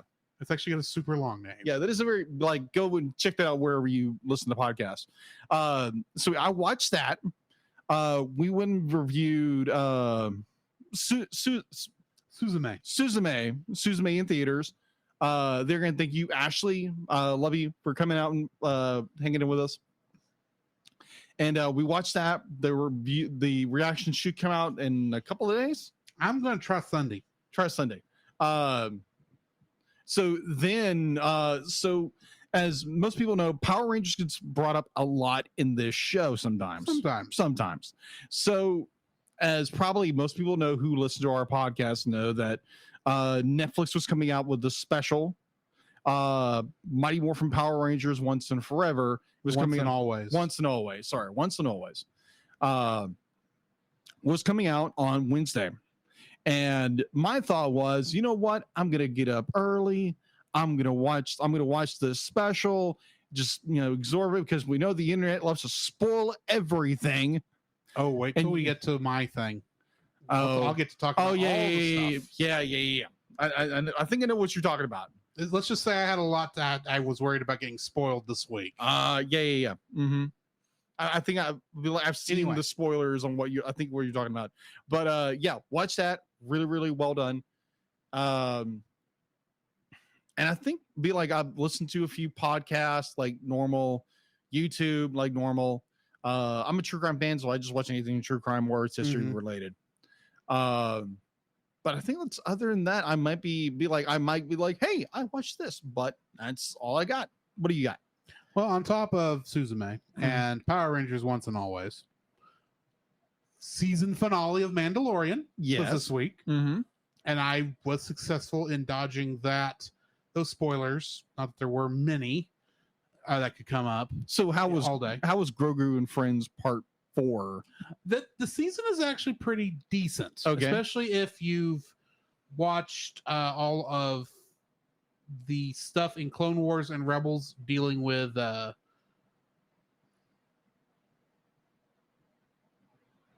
Kryze. I had to think of her name. And all the other stuff dealing with the Mandalorians. If you are caught up on that story, this actually has a lot going for it because she's a major character in this season. It's not the best Star Wars I've seen, but it was pretty decent. It was fun. I'm actually curious where it's going to lead next season, or technically in Ahsoka, since that's this year. So that's Grogu and Friends season 5. Because we know Grogu and Mando are going to show up. Ahsoka's already shown up in Grogu and Friends in season 2 and 3. Yeah, and season 4 was already hinting at where Ahsoka, the story that we've seen in the trailer for Ahsoka. Yeah. So it's Grogu and Friends season 5. I'm sorry, it is. And apparently they're going to make a movie at some point with all this. That's what Dave Filoni's leading to, because all the Dave Filoni Star Wars stuff is now leading towards a setup for a movie he is making. So we will find out what that is at a later date. So the Grogu movie. I want this Grogu, a Star Wars movie. Actually, we must be fair now. Okay. Din Grogu, a Star Wars story. Din Grogu. Got to use his full name. Okay. Gotcha. Anyway. So what else you been watching more related to Star something? So if you remember last Friday when we were recording our review for Snow White, I mentioned that I had finished season 2 of Star Trek Picard. You did. And had watched the first 2 episodes. By Monday, I was caught up. Wow. To episode 9. Wow. It was that good. It's like it got me, and I was just there for the rest of the time we were there. The times I wasn't reasons I wasn't watching it is because I had something else planned that I had to be at. Fair. Sunday was actually very hard. Because between Sunday morning, potluck, and then us going to see Suzume, I didn't get to watch any Picard that day. And I had 2 episodes I needed to watch before the spoiler machine from the week before was going to catch up to me. And dang YouTube thumbnail, you spoiled it. Thankfully, while I was spoiled on the big reveal, it didn't really lessen the impact. That much. Yeah, I've also seen the spoilers of that. I'm like, really? I'm going to, when we get done, before you run off. I know you don't know anything about Star Trek The Next Generation. Oh, I've watched a little bit of Generation. I'm going to make you watch the 2 scenes that made me go, okay. Okay, then. Yeah. Picard season 3, right? Picard season 3. Okay. You're never going to catch up to it. You're never going to watch it, probably. Who knows? You might. Maybe. But maybe not. Anyway. So yeah, episode 10. I watched that too, and I posted on, I think, in Devoted Geek Life that Star Trek Picard season 3 was everything I'd been wanting out of Star Trek Picard since it first aired. But we didn't get it till now, and it didn't just give me what I wanted, it gave me more. Yeah. Things that I wanted, but never expected we'd actually get. Yeah. And I'm very happy about that. If you are a Star Trek The Next Generation fan, while I understand why Picard season 1 and 2 are a little not as enjoyable, even though you should give it a shot anyway. Yeah. And you're going to have to if you want to understand a couple of plot points for season 3, because it does take place after season 1 and 2. So you kind of need to know what happened. You owe it to yourself to watch season 3. Even if everything's already been spoiled for you, I don't care. You need to go watch it. Yeah. To find out what that was referring to. Yeah. Anyway, I don't even know what I kind of know what he's talking about in a way, but I don't know everything. So anyway, I watched that. I'm trying to think if I actually watched any anime this week, because I did have some time between episode 9 and 10. Wow. How long are those episodes? Like what? 30 minutes? Hour long. They're hour long. It's a 10-hour. 45 minutes to an hour. Okay. Let me put it this way: Grogu. Every episode of Grogu and Friends this season, 35 to 40 minutes long. Okay. About what you expect. Yeah. Every episode of Picard was at least an hour long, and it's packed. You don't even realize the hour has passed. Wow. Half the time we got to the end of an episode, and I was like, "Oh, we're at the end of the episode." I didn't realize we were that close. Okay. Because there's other than it does feel like we're leading up to a cliffhanger. It's a good show. Okay. It's a very good show. I want to say I watched some anime this week, but I can't think of what the show was. Oh, I restarted Konosuba. Oh my god! You know which one Konosuba is? The one about it's an isekai. Yeah, about a guy who gets reincarnated in another world.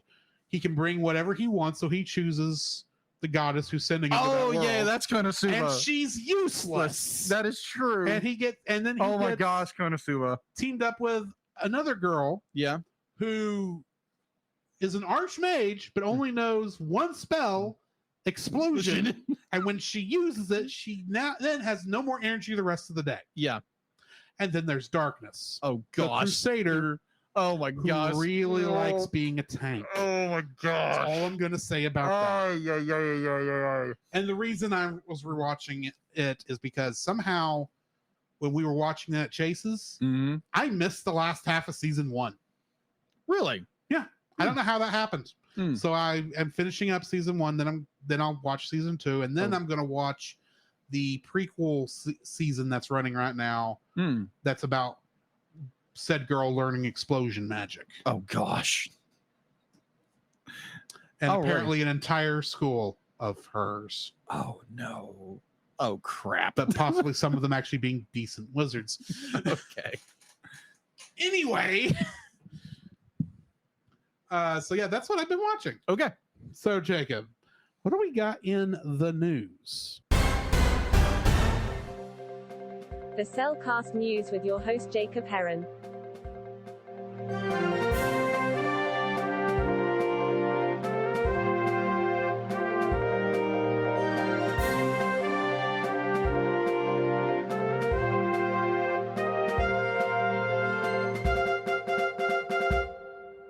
Why, thank you, D-Lit. And going into this week's news. So I mentioned that, what was it? HBO Max Twitter account announced that they are doing a new Looney Tunes story with Looney Tunes Looney University. Oh, Tiny Toons. Yeah, that's what I'm going to say. Tiny Toons. I said Looney Tunes, but Tiny Toons. I mean, it's connected, so I get it. It's connected. There again, Tiny Toon Adventure was a show that came on when we were kids. I love Tiny Toon Adventures. So to see it's coming back on HBO Max, or I think they're going to retitle it Max. It looks interesting. They did a trailer kind of promoting the Looniversity. That was fun. That was interesting.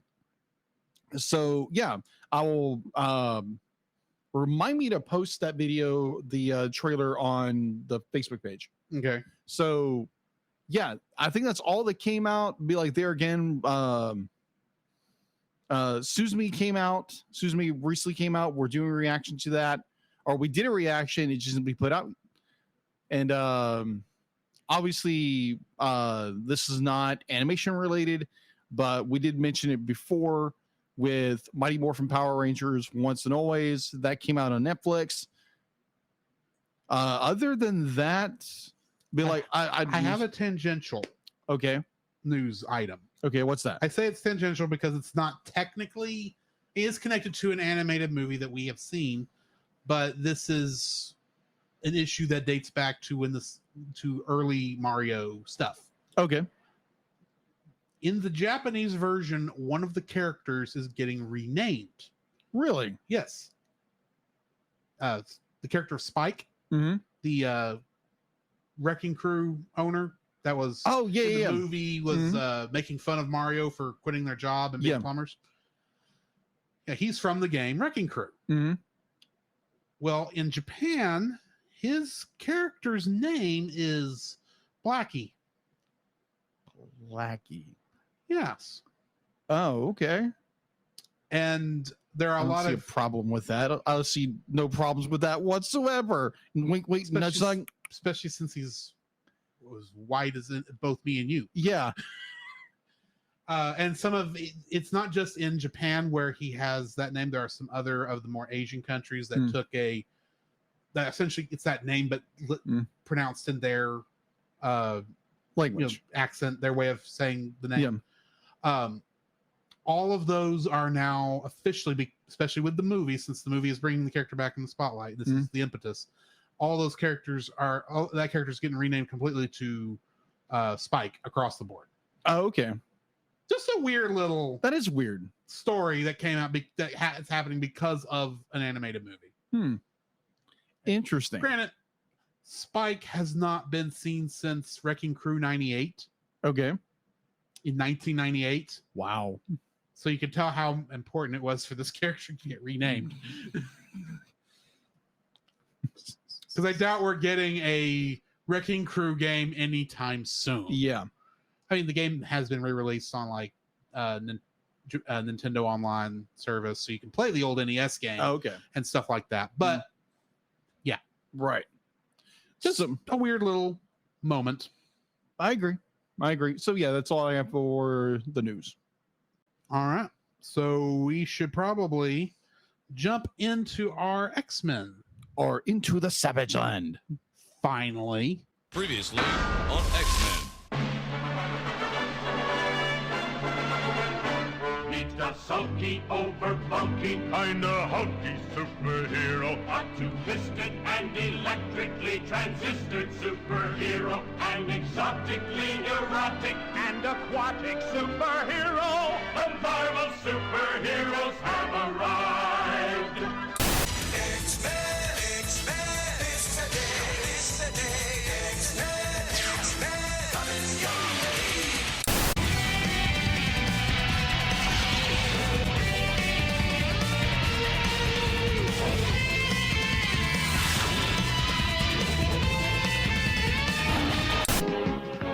Spider-Man and his amazing friends, Iceman and Firestar.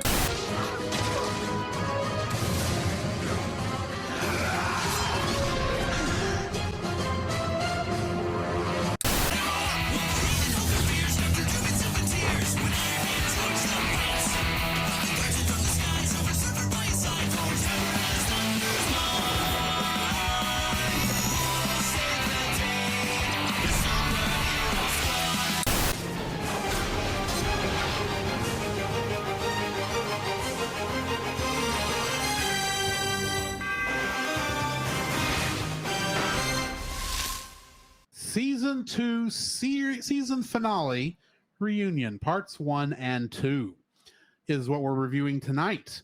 Part 1 came out on February 12th, 1994, while part 2 came out on February 19th, 1994. Both episodes were directed by Larry Houston. Part 1 was written by Len Wein and part 2 by Michael Eden. In these two episodes, Xavier and Magneto finally make their way back to Xavier's plane, only to be ambushed by some mutates. The new ruler of the Savage Land is revealed, but not until they make a new ally. Morph sends a message to the X-Men revealing his location, which provides an encounter with Mr. Sinister and his group of nasty boys. These guys again. The X-Men are now in the Savage Land and are powerless like Xavier and Magneto, which leave the X-Men open to being experimented on by Mr. Sinister. The only ones left to rescue them are Kazar and Wolverine. Once everyone regains their powers, the Savage Land is restored. But what does the future hold for the Savage Land now? Guest cast for this includes John Blackwood as Hairbag. Gotta love that name. Yes. Robert Boxdale as Sauron, Khazar, and Brainchild. Chris Britton as Mr. Sinister, a.k.a. Nathaniel Essex. David Himblin as Magneto. I am Magneto, master of magnet. Dan Hennessy as Ruckus. Peter McCowett as Amphibious and Barbarous. Ron Rubin as Morph. Megan Smith Harris as Vertigo and Shauna the She-Devil. And Rod Wilson as Gorgeous George. Gosh. In this episode is the debut of Lupo and Brainchild in the Savage Land, along with Khazar and Zabu. Mm-hmm. Brainchild, a somewhat creepy-looking mutate, tells Professor Xavier that he watches the equipment while the master is away. He sounds like a certain character. This is a reference to the movie Manos, The Hands of Fate from 1966, a film that features a creepy-looking satyr named Torgo who takes care of the place while the master is away. And you have never heard of Manos, The Hands of Fate? No, I never have. It is a bad movie. Okay. That I first learned of because of Mystery Science Theater 3000. Torgo is a popular character among the people. Fun fact, that movie was made because somebody lost a bet. Really? And was made in El Paso. Oh, gosh. And looks like absolute garbage. Okay, then. But anyway. Interestingly enough, Magneto identifies the leader of the mutates as Sauron. In The Lord of the Rings, the wizard Gandalf leads the fight against a villain named Sauron. Both Magneto and Gandalf have been played at least once by Sir Ian McKellen. Yes. I made that connection. I was like, wow. When Morph is shown during his Dr. Jekyll and Mr. Hyde performance, his appearance is based on Calvin Zabo, aka Mr. Hyde, Marvel villain of Daredevil and Thor. This also marks the character's first kind of sort of appearance on television. I didn't know that. I didn't either. I'm assuming IMDb's trivia is not guiding me down the wrong path. But anyway, Jacob, what are your thoughts on these two episodes? These were good episodes. It wraps the story up.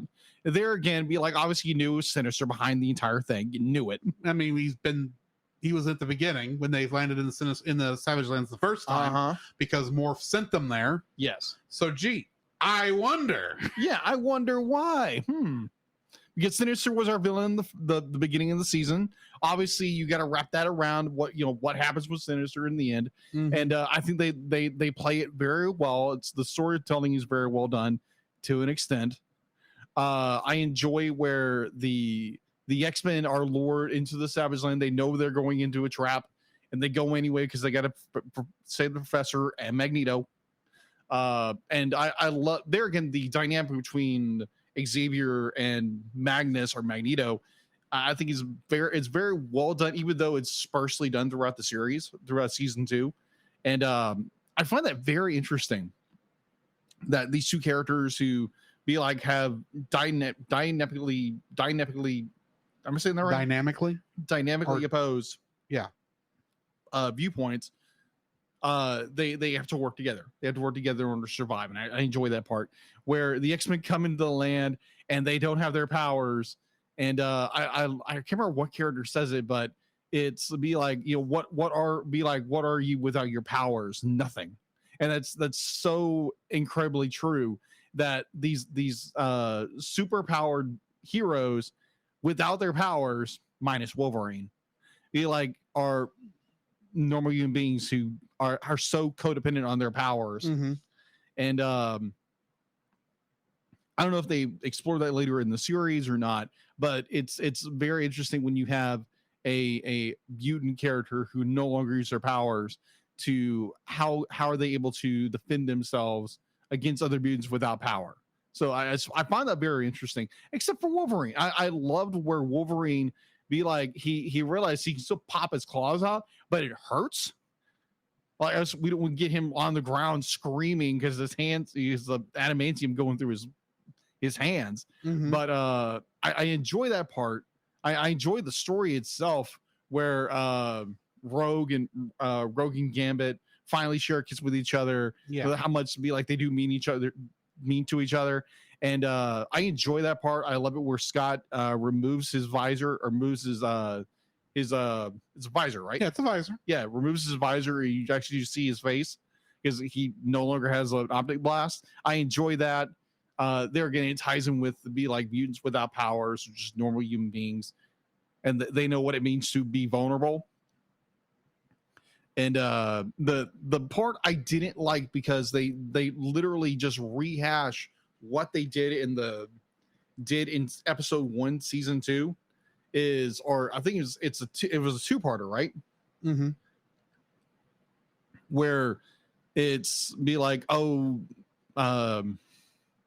Sinister's doing his same song and dance. I've got to get Jean Grey. I've got to get Cyclops because we got to make them, do this dance in order to fulfill some kind of thing he wants to do with mutant kind. It's the same song and dance, and it's Sinister be like doing his Sinister thing. And it just be like it's the final episode is just a rehash of the part 2 from the beginning of the season. And I wish they would have done something a little different, but it's the same song and dance, except they finally defeat Sinister, except, he's still going to come back. We know that. Yeah. But it's that same song and dance. So it's, they rehash it. I was kind of like, I was disappointed that we did the same song and dance. I wish we would have done something a little different. Mm-hmm. But that's part 2. That is my thoughts on parts 1 and 2 of Reunion. So I am happy we're finally getting at least some wrap up on Magneto and Xavier's romp through the Savage Lands. Mm-hmm. Though, like I said last week, it really does feel like that was meant to be a separate episode that they didn't have enough time to money to make an episode on. I agree. So that would have been nice to at least have that to help cement that in, because I swear some of the scenes in the first episodes, previously on X-Men segment, some of those we didn't actually see during the episode. That's a possibility. A lot of those felt like they must have been deleted scenes, because a lot of that I just did not remember happening, which stuff happens. At least we did get to see some of it to help lead us into this episode. Agreed. But there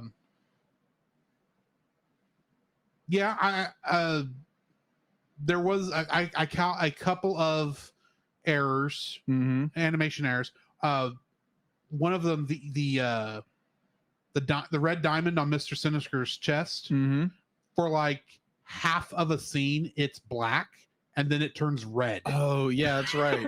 That's Which was right. like, oh, it was interesting. It's like I'm watching this going, hey, that diamond is supposed to be red, isn't it? Boom, it's red. It's like, thank you for that answer. Mr. Sinister, I don't think is an odd villain. Okay, he is an odd villain. I don't really understand. Granted, I have not read the X-Men comics from this era, or much X-Men comics in general, for being honest. So I really don't know what Mr. Sinister's motivation for I don't really understand what he's doing, what his point is, other than he's experimenting on mutants and trying to make a better mutant, I guess. And that's why taking over what was apparently Magneto's base in the Savage Lands, where he was also experimenting on humans or on making mutates for whatever reason.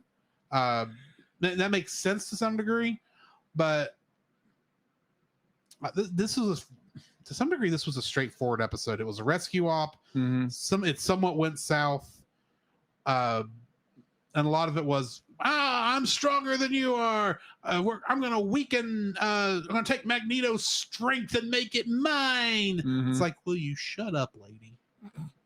Vertigo isn't a very annoying character. I agree. She is.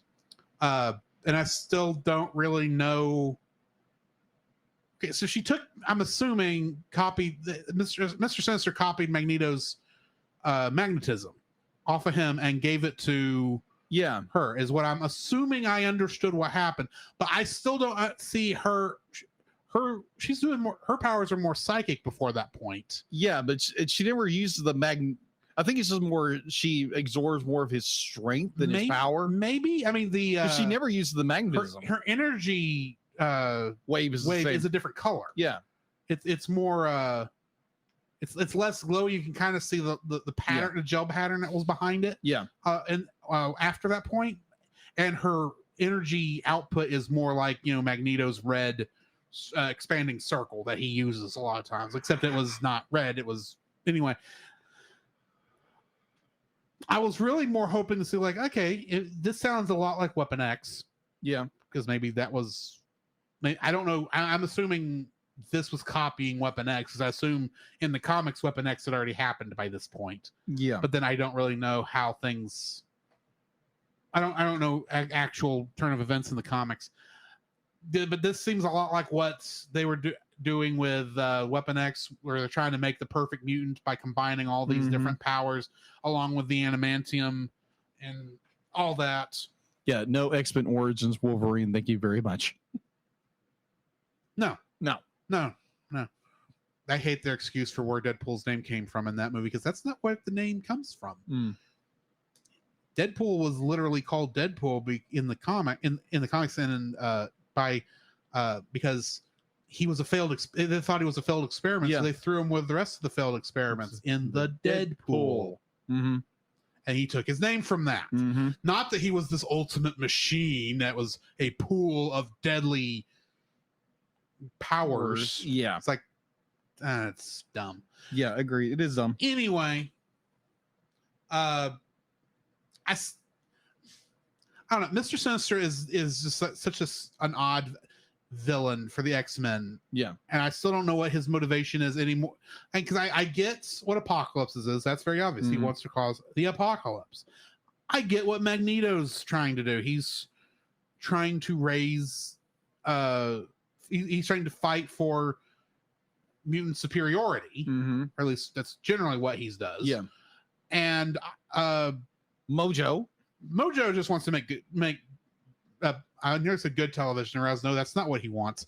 Mojo just wants to make profitable television. Yes, but you get to Mr. Sinister, it's like, are you just playing God? Is that your thing? Pretty much, because.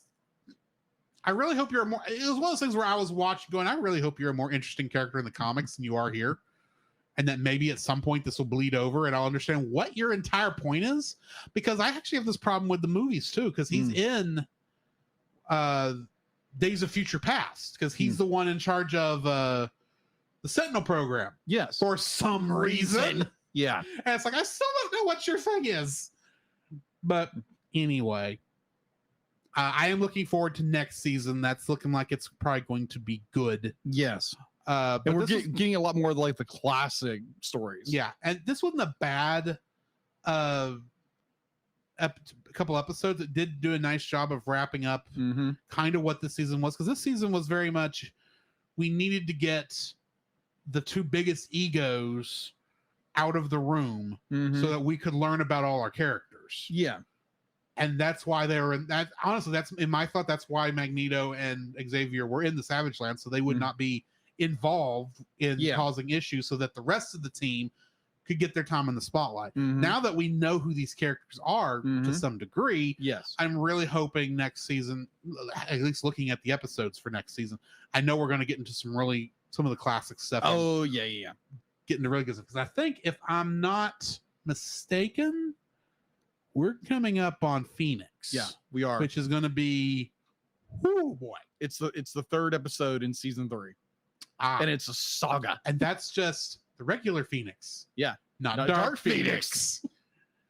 So yeah. In fact, next episodes that we're going to be reviewing are Out of the Past. Savage Land. No. I jumped ahead. Out of the Past. Out of the Past, part one and two. So join us next time for that. You got anything before we cut out for the evening? No, this was a really good conclusion to a series. Definitely look forward to season 3, because season 3, that's where things get really good. Definitely chronology from the comics and in this series, because there again, a lot of us growing up were not be like big comic nerds until you watch X-Men, Batman, Spider-Man, all these great things. That's where a lot of the geekdom comes from. Yeah. Well, and I think, if I'm not mistaken, season 3 is where most of my memories for the show actually lie. Yeah. Because, well, yeah, this would be about the time I was starting to really pay attention. Mm-hmm.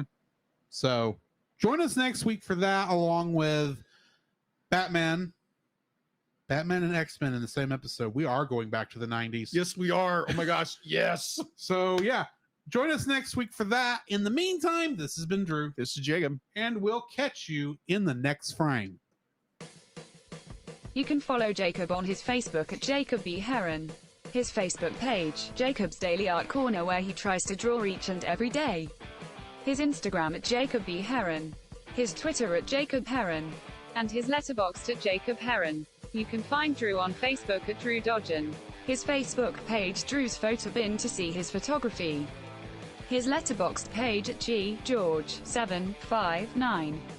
His Twitter at ggeorge759. And Instagram at Drew Dodgen. You can like us on Facebook at the Cellcast Podcast. On Twitch at the Cellcast Gaming. On YouTube at Cellcast. On Twitter at cast_cell. The Cellcast can be found at Apple Podcasts, Google Play Podcasts, Stitcher, Spotify, or anywhere else fine podcasts are downloaded from. Please rate and review us where you found us, and also on Podchaser. Email us at thecellcastpodcast@gmail.com. The Cellcast is a proud member of both the Pop Americana and Culture Box media networks. For more information, please see the link in the description. Our theme song is Drop and Roll by Silent Partner. And remember, that's Cell with a single L.